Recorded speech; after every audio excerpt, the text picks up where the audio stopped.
नमस्कार दोस्तों, चलिए सुनते हैं आज की कहानी। एक समय की बात है, एक बुद्धिमान और प्रजाप्रिय राजा अपनी प्रजा की सेवा में संलग्न रहता था।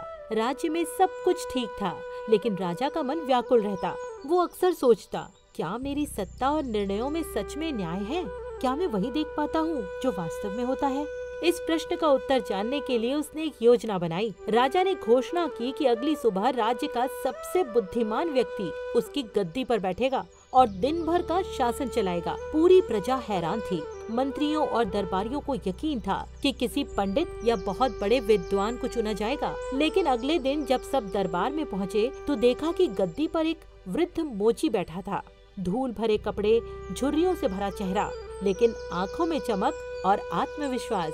दरबारियों ने विरोध किया, एक मोची कैसे शासन कर सकता है? नहीं, ये तो गलत बात है। राजा मुस्कुराया, आज तुम सब चुप रहो, आज शासन इसका अधिकार है।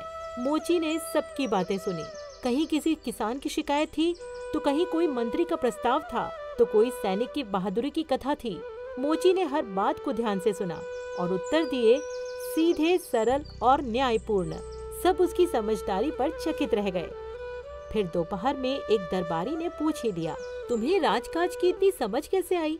तुम तो बस एक मोची हो। मोची ने कहा, मैं जूते बनाता हूँ और जानता हूँ कि हर पैर की बनावट अलग होती है। अगर मैं हर किसी के लिए एक ही तरह का जूता बना दूँ तो सबको तकलीफ होगी ना। इसी तरह हर समस्या का समाधान अलग होता है, उसे उसकी जड़ तक समझना पड़ता है। मैं जूते नहीं, इंसान भी पढ़ने लगा हूँ। राजा मुस्कुराया। उसने कहा, आज मुझे वो दृष्टि मिली जो गद्दी पर बैठकर खो गई थी।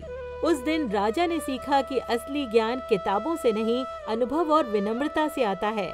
और प्रजा ने सीखा कि बुद्धिमानी पद या प्रतिष्ठा की मोहताज नहीं होती। तो दोस्तों, कैसी लगी आपको ये कहानी? जरूर बताएं। नमस्कार।